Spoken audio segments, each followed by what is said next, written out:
Hello, everybody. We are back here on this fine Monday for the third time. We're here for the third time. Yeah, okay. So, like you probably saw in the thumbnail and in the title and all of that. Diddy's lawyer, Mark Agnifilo, has pretty much had just about all he's going to take with all of these other plaintiffs from other lawsuits and all of their lawyers running around to the media and saying anything they want. Okay. He has had it. He's blown a gasket as far as I can tell in the docket. All right. So I saw this letter. We're going to look at the letter, but I'm just going to give y'all a summary of it first. I saw this letter first earlier today whenever I was looking at the bail appeal, whole sideshow going on because I'm trying to keep up with everything. So I saw this letter, right? And it was filed in response to the government's opposition to Diddy wanting to put hold on the appeal over there in the appeals court. I did a whole video about that. It already just came out. Go watch that. Okay. Now we're seeing the same letter pop up in the criminal case. Diddy and his lawyer have filed this letter. They're calling it a memo. Oh, let me show you. Let me show you what I'm talking about. So what we're looking at here is this memo endorsement as to Sean Combs in regard to the letter motion addressed to the judge. Then it gives some due dates the government has to respond to some stuff by or whatever. But this is all filed today, October 21st, right? Well, this is what that letter looks like. And it's, like I said, it's been filed both in the appeal case as well as in the criminal case. And it just looks like a letter. It's 6 pages long, but the letter is a motion, and it's a motion asking for certain relief from the judge. This letter from Diddy and his lawyer, they are asking in this letter for the judge to give them some relief. Okay, so this is what the letter looks like. It was dated as of yesterday, the 20th, but today is when it was finally hit the docket. Actually, this one, the one we're looking at right here, actually did hit the docket yesterday. This is the one in the appeals case. The letters are pretty much exactly the same from what I can tell, except this one section at the end that has like this blue ink on it or whatever, this blue font. But what they're asking for in this letter, you can see in the first paragraph. We write on behalf of Sean P. Diddy, Puff Daddy Combs, which is their client.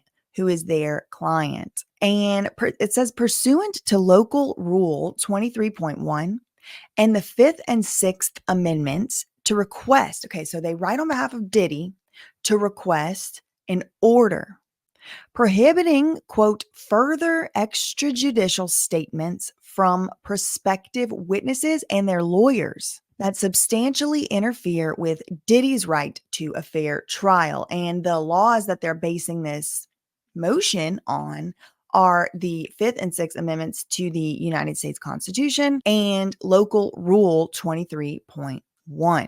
Agnifilo goes in to say Diddy has a constitutional right to a fair trial, etc. We all know this. I agree.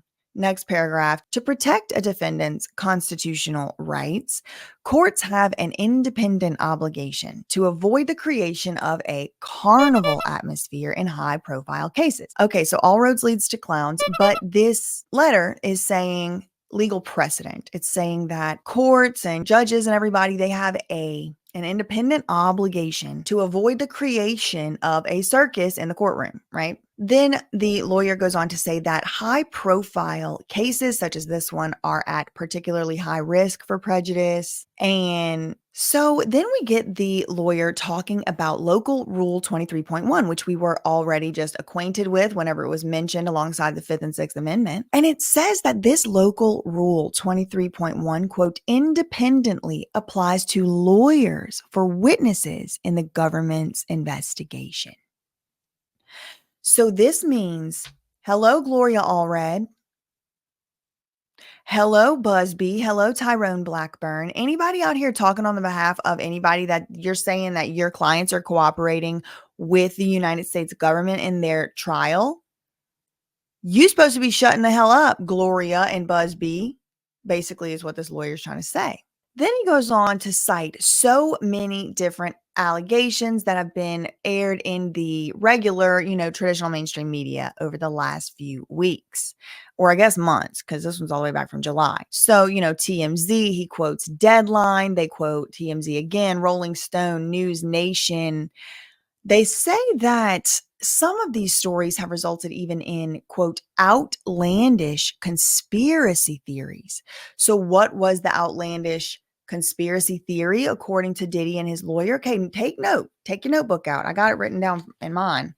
Take your notebook out because the lawyers for Diddy, as of just yesterday and the filing hit today, have called the following an outlandish conspiracy theory. Okay, what is it? It's the article by Tom Sykes, The Daily Beast, October 16th, 2024, entitled Diddy Spiked Baby Oil with Date R Drug, Accuser's Lawyer. Okay. So it's outlandish. So this is Diddy's lawyer saying, anybody saying anything about baby oil being spiked? That's it, peddling an outlandish conspiracy theory.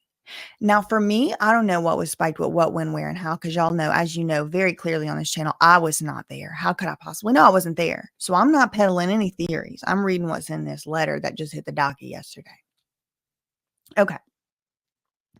He continues citing more articles with which they take grievance. This is Diddy filing this letter. The lawyers wrote it, but it's on behalf of Diddy. These lawyers have done the government's work for them. They're citing CNN.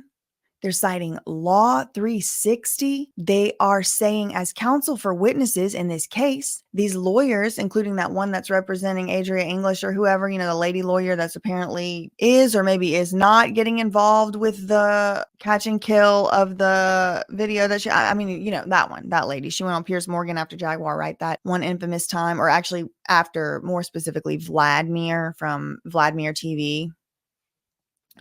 Anyway, so Diddy's saying, look, as lawyers for witnesses that are going to be in this criminal case that we're talking about right now, that I'm filing about right now, those lawyers are actually prohibited from making statements at all about this case. Moreover, because these statements undoubtedly threaten Diddy's right to a fair trial, the court should exercise its discretion in issuing an order. This is what Diddy wants, an order requiring all potential witnesses and their lawyers to refrain from making any statements outside of court. And I think, listen, I have to give credit where it's due. I have to be fair where I have to be fair.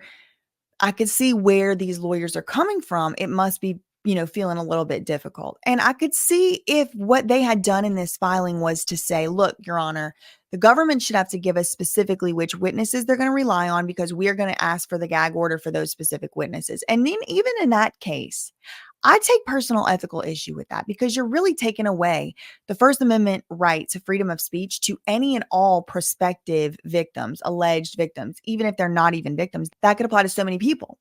Just from the Busby law filings alone, he's telling us, and has filed now over 11, he's telling us he has just on his lawsuits alone over 120 people he's representing, clients he's representing. So take Busby, take Tyrone Blackburn, take any and all of these lawsuits alone. These are just on the record alleged victims. Then think of all of the other, who knows, dozens. I mean, I've heard, what's his name? Just said his name, Busby, say that the victims could number in the hundreds, maybe even more. So just think about how egregious an imposition on all of our right to the freedom of speech that we have, all of our rights, right? At any moment, the government could decide, supposed to be a witness. You supposed to be a witness. Diddy's kindergarten teacher might be a witness. So now nobody can talk about anything. So it's just all hush, hush, family secret away from the, hell no. Nope. Try again. And all of this would be weighing in the balance of Diddy's just one person's right to a fair trial, one person's rights versus hundreds, if not possibly up to thousands rights under the same constitution. No. Gonna have to try harder, gonna have to try again because no. Then they go even further than that egregious bullshit, and they say, we further request the court order and direct all these potential witnesses and their lawyers to remove all online postings. So anything you've heard from any of these lawyers already, Agnifilo is saying, Your Honor, I have a legitimate concern for my client's right to a fair trial, and so I'm going to ask for some of the most egregious, far-reaching, long arm of the law, unconstitutional imposition on hundreds, if not possibly up to thousands of people's rights. Mark almost has me in a lot of these filings until right up at the end, and it's like, what are you talking about? Any person, any lawyer for any person who could be a potential witness in this case is prohibited from making statements. And also anything they already said, they have to retroactively go and get it removed from all the we the people can't see it no more, hear it no more, know about it anymore. That's ridiculous. That's ridiculous. It's outlandish. Outlandish.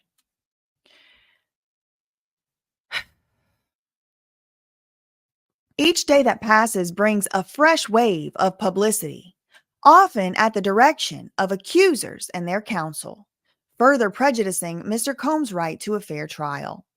Therefore, we respectfully request any response be filed by October 30th.